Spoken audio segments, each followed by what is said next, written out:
इस वक्त की बड़ी खबर, दक्षिण इजराइल में अशदोद पहुंचा एनडीटीवी। अशदोद में पास स्टेशन पर हुआ था हमला। अशदोद पहुंचने वाला अकेला भारतीय टीवी न्यूज चैनल है एनडीटीवी। 3 घंटे पहले हुआ था पास स्टेशन पर हमला और अब एनडीटीवी की टीम, हमारे सहयोगी इस वक्त अशदोद में ही मौजूद हैं, जहां पर पास स्टेशन पर यह बड़ा हमला हुआ था, जिसकी आप तस्वीरें देख रहे हैं। और इस वक्त मेरे साथ जुड़ रहे मेरे सहयोगी अंकित त्यागी, जो अशदोद में ही हैं। कितना बड़ा हमला था, कितनी बड़ी तबाही अंकित? सबसे पहले मैं आपको ये बताना चाहूंगा सिकता कि ये पहली बार है कि यहाँ इजराइल में जब से जंग चल रही है कोई ईरानियन मिसाइल किसी इलेक्ट्रिसिटी जो इंफ्रास्ट्रक्चर है उस तक पहुंचने में कामयाब हुआ है। यहाँ पर अब 10:30 बजे जो लोकल टाइम है, करीब 3 घंटे पहले यहाँ पर वो हमला हुआ था। उसके बाद मैं पहले आपको तस्वीरें दिखाने से पहले मैं इस वक्त मिस्टर रबूकी के पास जाना चाहता हूँ, जो यहाँ पर इंचार्ज हैं। So thank you so much for speaking to us. Could you tell us what happened and what time did the impact of the Iranian missiles took place here? Good morning. As a matter of fact, we're in on the 10th day of the Iranian attacks on the civil networking and on the civilians of Israel. And as every day we see such damages, and today morning something like 10:30. One Iranian missile failed near our facility. Ours, that means the Israel Electric Company. We're the company that supply the electricity to the civilians of Israel and to the Israel network. It takes in our dispatch center something like 10 minutes to understand what's going on. And immediately after this, we sent here our teams to understand what is the damage. In the first very moment, it was there was something like 8,000 customers that were disconnected from the network. 8,000. 8,000 civilian homes. Yeah, civilian homes. But in the next 40-45 minutes, we connect them from our other facility. Israel Electric Company network is very, very strong, is very robust, and we are very good experienced in such kind of operations, and less than 1 hour of our customers were connected back. Is this the first time that the Iranian missiles have been able to penetrate and hit a facility like this, a power facility in Israel? Not, it's not the first time. They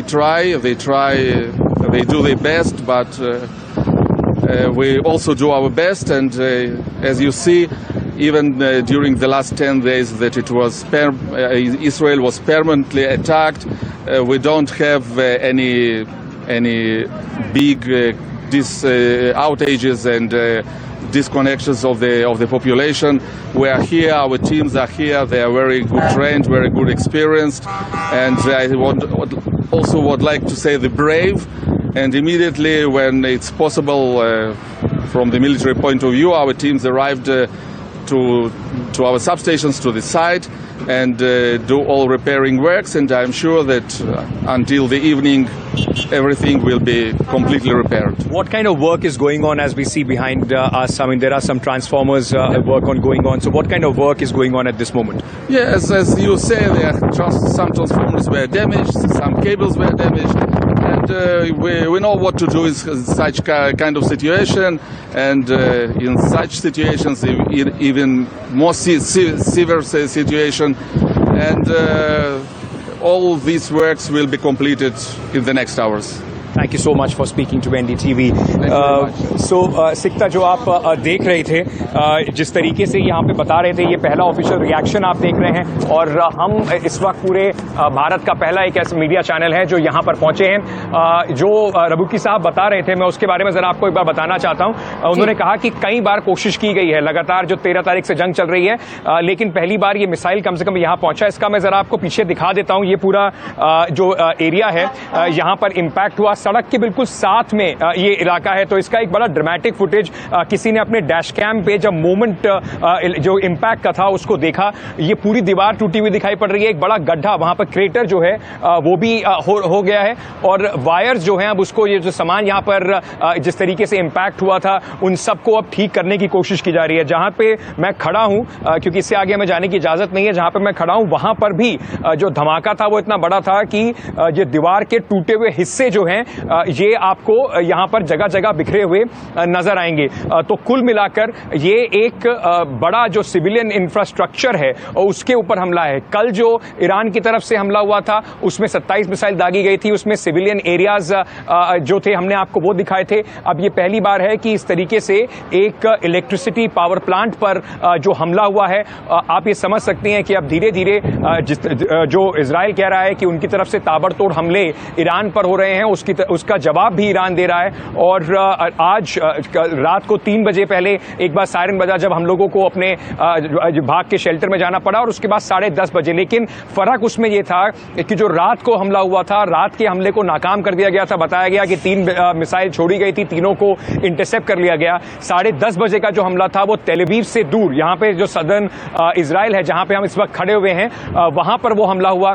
एक यहाँ पर जहां पे मैं इस वक्त खड़ा हूं अशदोद में, इसके अलावा हाइफा और भी जगहों पर जो मिसाइल हैं वो गिरी हैं। कुल मिला के 15 मिसाइल दागी गई थी, जिसमें से नुकसान आप मेरे पीछे देख रहे हैं। कुल मिलाकर अब ये जो इंफ्रास्ट्रक्चर है जिसको क्रिटिकल इंफ्रास्ट्रक्चर कहते हैं, जैसे पावर जनरेशन का, इस पर अगर हमला होता है, और जब हम बात कर रहे हैं तो यहाँ पे इसके आसपास में जो सैन्य हेलीकॉप्टर्स हैं उनको भी सुन पा रहा हूँ, देख पा रहा हूँ, यहाँ से कुछ दूर हमें उड़ते दिखाई पड़ रहे हैं। ये जो हमला हुआ है ये इस पूरे लड़ाई में एस्केलेटरी लैडर पर एक और जिसको कहें कि ऊपर जाने वाली स्थिति है, और ऐसा नहीं लग रहा कि कम से कम अभी इस लड़ाई के शांत होने के कोई आसार दिखाई पड़ रहे हैं। सिकता, बिल्कुल संघर्ष बस शुरू ही हुआ है, और अंकित उस जगह मौजूद हैं जहां पर इस वक्त कोई इंडियन टीवी न्यूज चैनल नहीं पहुंच पाया है।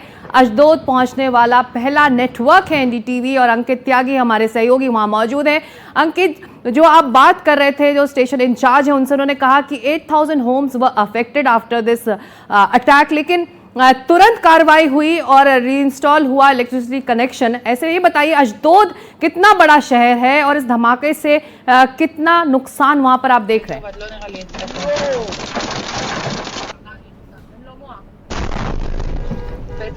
अंकित से बात करने की हम कोशिश करेंगे। तो हम बता दें, धमाके वाली जगह पहुंचा है एनडीटीवी, इकलौता ऐसा टीवी न्यूज चैनल है, इंडियन नेटवर्क है जो इजराइल में अशदोद पहुंचा है, जहां पर 3 घंटे पहले ही ईरानी हमले में एक पावर स्टेशन को उड़ा दिया गया था।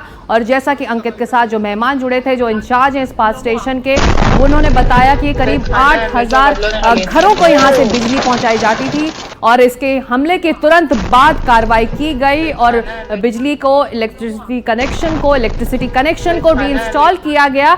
लेकिन अब जो इस तरह के बड़े इंस्टॉलेशन हैं जो आम नागरिकों से जुड़ते हैं, उस पर अब इजराइल वहां हमला कर रहा है।